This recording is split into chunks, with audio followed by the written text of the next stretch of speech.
So this is where the tumor is. This is the U canal. Okay. And then you see this white. Okay. So that's it. That's the fluid we have in the mastoid. Okay.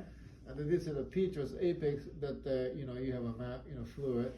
Then this is the tumor there. Okay. So this part is the tumor. Yeah. Right okay. There, and that's the part that's coming through. So it's up in here. And, yeah. But it is out. It's outside the brain, and it's outside the brain. So, okay. I think we need to do another study as soon as possible. See, this is the tumor. See that? Oh, okay. So this is my eardrum that is coming through? Yeah. Okay. This is yeah, that's right. Okay.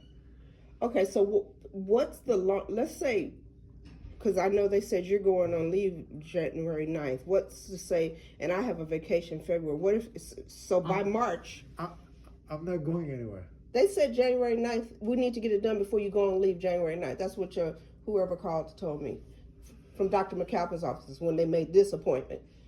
Okay, so anyway, misinformation. That's okay. Yeah. I don't have any plans to go anywhere. Yeah, they said, but leave, just holiday leave. I don't know. They said leave January. But as a matter of fact, I'll be here every single day. I'm here. I haven't made any plans. Okay. Well, that's good. The only thing is, there's a possibility that I've been asked to go overseas to do surgery. Okay. So that could potentially happen, but it's not set. Okay, so what I'm saying is, how many more months? What will this look like in March if we can't get me into something like that? No, we should do it sooner. Okay, so the reason we need to do another CT and MRI is because I need to absolutely make sure that we get the highest quality of scan. Okay. And I need to make sure that it's only in the middle ear. Okay. How soon can we get that done? Would you rather start CT and the MRI? Okay. All right. How can we find you if? No, no, it wasn't that. They have my number. They know where I'm at. They call me when they need me, or they call me to tell me that it was. I talked to these people 13 times the day before the surgery. And then on that last call, that 14th call, I missed it because I was in Arizona. And that's when they said, we're taking you off the schedule. Oh, crazy. Yeah, so they know how to reach me, but they said it was the issue. They told me I was responsible for initiating the one-time agreement. And I didn't know nothing about that because if I would have known, I would have been called my primary doctor. I didn't know. So what we need to do, though, is we need to get the CT MRI here. Okay, let's do that. And then move forward. Please request to have both. So this is the thing. And then for the CT, please request the photon counting. So UCLA just got a brand new, amazing CT scanner with the highest resolution. Let's do that because I need to see where exactly it is. Okay. And in the meantime, don't put nothing else in there because it itches a lot. Let me take a look. I need to look please. At it itches so much.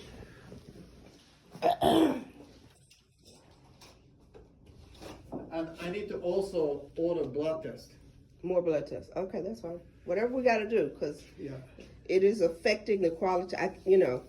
What happened is the sound is transferred. Like somebody will call my name, and they'll be over here, or over here, and then I'll look this way. It's like the sound will go all over the place, and it's it's the constant pulse, a constant heartbeat.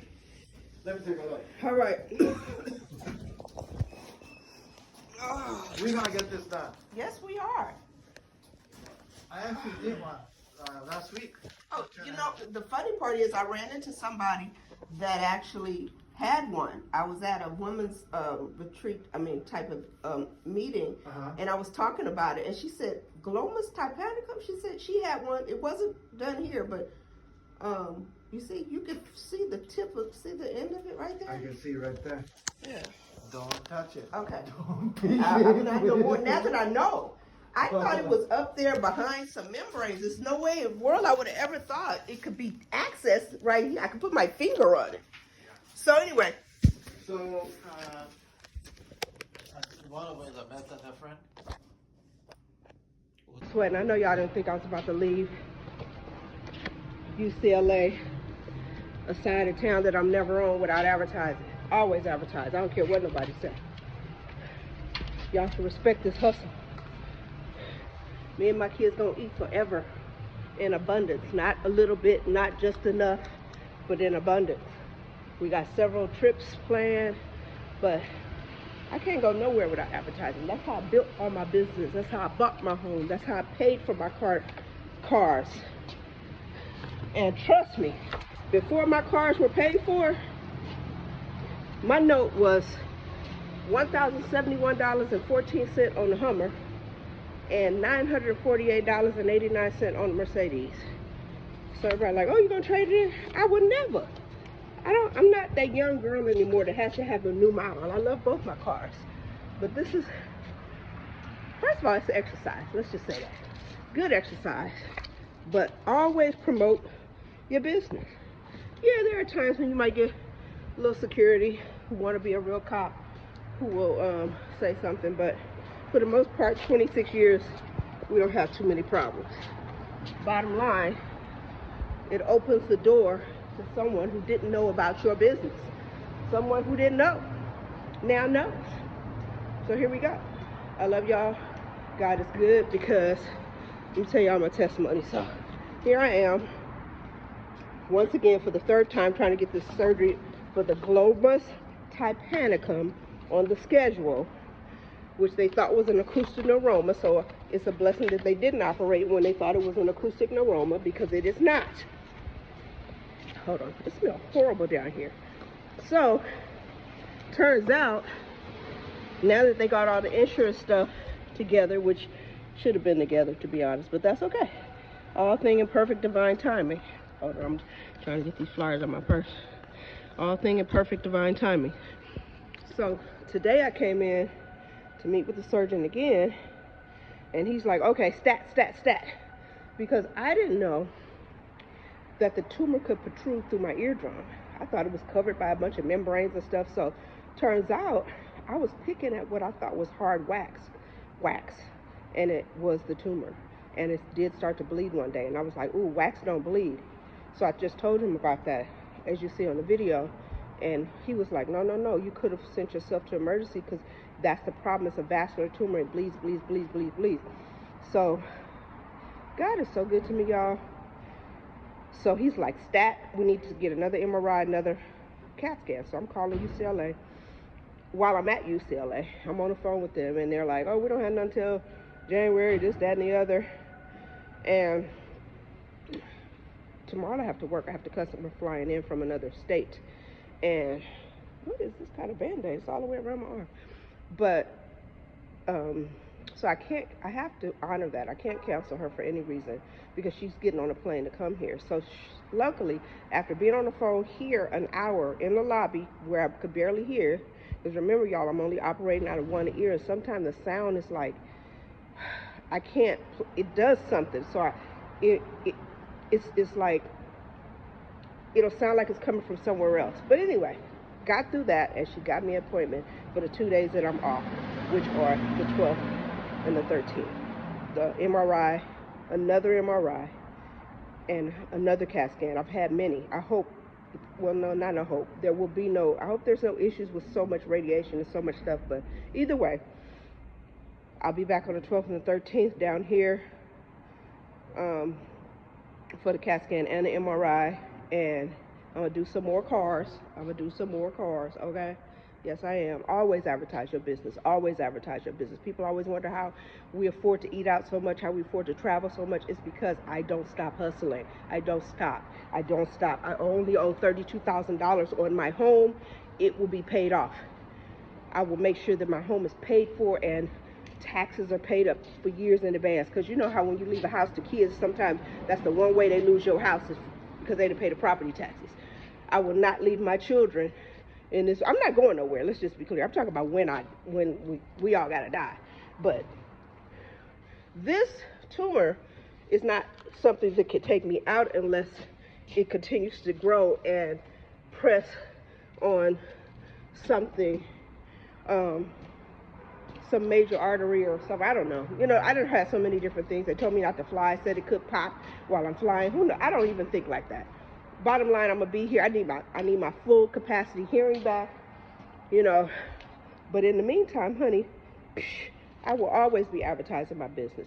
You will always come out to your car and get a flyer on my car. So how about not throw it on the ground? Respect my hustle and pick up yours. All right, y'all, I gotta go because like I said. But God is good. So hopefully after the MRI, the new MRI, the new CAT scan, the Dr. Ishiyama can go in here, get this Glomus Tympanicum out.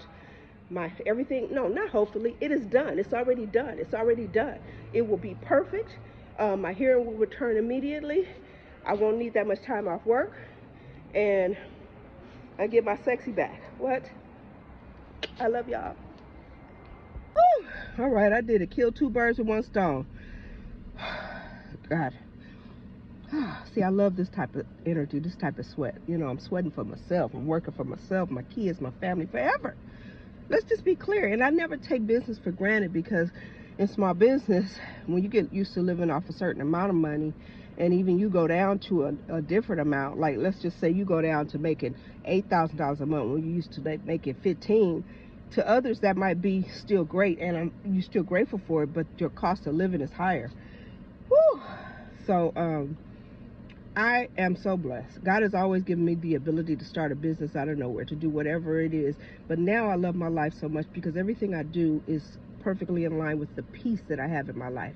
You know, my new sound meditation, I had already been into that for years. You guys know that I believe in sound healing. I believe in healing. I believe God gave us the ability to heal ourselves and all the tools here to do it, which is why I go to the doctors, even though I believe that I have the ability within myself, you know, to shrink this tumor. I do.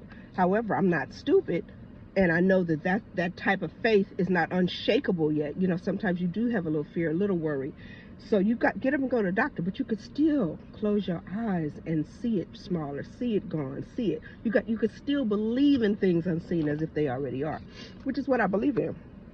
But when it comes to my life, you know, my life ain't easy. I'm gonna tell you something. I'm a super motivated person. I always have been. I'm super loyal. I'm super dedicated. I go out of my way to uplift people for free. That's how you know when something is your passion, when you would do it for free. You know, I find a reason to compliment people. I walk in the room saying, oh, you look pretty, oh, your hair is pretty, or your shoes are pretty, or, you know, because I want to make people feel good. 9 times out of 10, I don't ever get those compliments back. I'd be out here hustling my ass off, starting businesses, doing all kinds of people never say, oh, good job, Bree. No, there are a limited few people. I would say 2% of people say it. Yes, they do, and I'm very grateful for those. But the rest of them, and sometimes the ones that are your friends, and sometimes the one you want to hear from, you need it from, you know, you can say, oh, you look pretty in that dress. They never say, oh, you too. You know, that might be the day that you need to hear you too. But so you have to learn to uplift yourself. That's why I created the in 59 seconds movement. Uplift yourself, you know, in 59 seconds, and get to work and get to going and get to doing what you got to do. I have a amazing amount of energy, you know, so most people are like, oh, we didn't even know you had it. Yeah, I've been walking around here since 2019. Now, it wasn't as invasive as before. It was smaller. It wasn't causing so much pressure, like even now, as I sit here. There was a time a few months back, only the people closest to me know that it was causing one of my eyes to be bigger. It was pressing on my eye socket. Now it seems to have moved down into my ear, or not moved down, but grew bigger. And because my eyes seem to be the same size now, but there was a minute, and I could show you some pictures where I'm like, oh my God, how did I not see that? You know, but God is so good that I have decided to send love to it, and not consider it the enemy, and not realize that it's here for a reason. You know, it's here to teach me something. Going through having it in the discomfort every single day, constantly hearing that heartbeat, constantly hearing it has its own beat. It's like boop boop, all just the pressure. But it's my heart I can hear through. I only know that because the doctor told me. I didn't know. I thought it had a heartbeat of its own. But that has taught me. It's taught me something. So instead of being like, oh God, oh horrible, horrible, oh I got this tumor, horrible, horrible, I think of the positive. It could have been malignant. It could have been, and it's not. It could have not. It could have grown at a more rapid pace. Does seem to have grown here recently, which is why I can touch it. And see, that's the thing. People thought I was telling Mama Bernita, like, I was playing with, if you hear me on the video telling the doctor, I thought it was hard wax. So I'm in there flicking and clicking and click, click, click, click. It started to bleed, but it stopped, because that's what he was saying on the video. It could have it could have bled out. That's the issue with this particular tumor. It bleeds a lot. That's why it has to be embolized first. But anyway, let me get up out UCLA parking lot. And I love you guys. Thank you all for who did know about my situation, who have prayed for me. And thank you all who do compliment me, who do say, girl, you're doing good. But I have learned to encourage myself so much that man, ain't no stopping me. Well, let me tell you something. One day I will leave this earth, and I want to make sure that my children are taken care of, because the generation that came behind us, they don't have the same opportunities that we have. I bought my house for $190,000 back in 2000. That don't exist in California anymore. So our children don't have the opportunity to go and get a $650 bedroom apartment in Inglewood or Hawthorne. They can't do that anymore. That apartment is $2,600 now. It's ridiculous. So I want to make sure my kids are taken care of, make sure they understand how to survive in this world, how to be like me, how to get up and make it happen no matter what. No excuses. Don't be out here in this world taking out loans and doing all kind of stuff that's going to cause you just worse, make it worse for you financially in the end. I enjoy a peaceful life now. Like I said, my home is almost paid for. I am so grateful that I had the wisdom and the knowledge never to take out a first or a second. I mean, never take out a second on my house. Never take the money out. Never mess with the equity. Even though there are people that, no, you need to go. No, no. Everybody I know who took out equity has lost their house. So I'm going to make sure I take care of that, pay that off in the next 2 years, continue to travel the world, continue to give my babies experiences, continue to just love on myself and them. I love y'all. Let me go.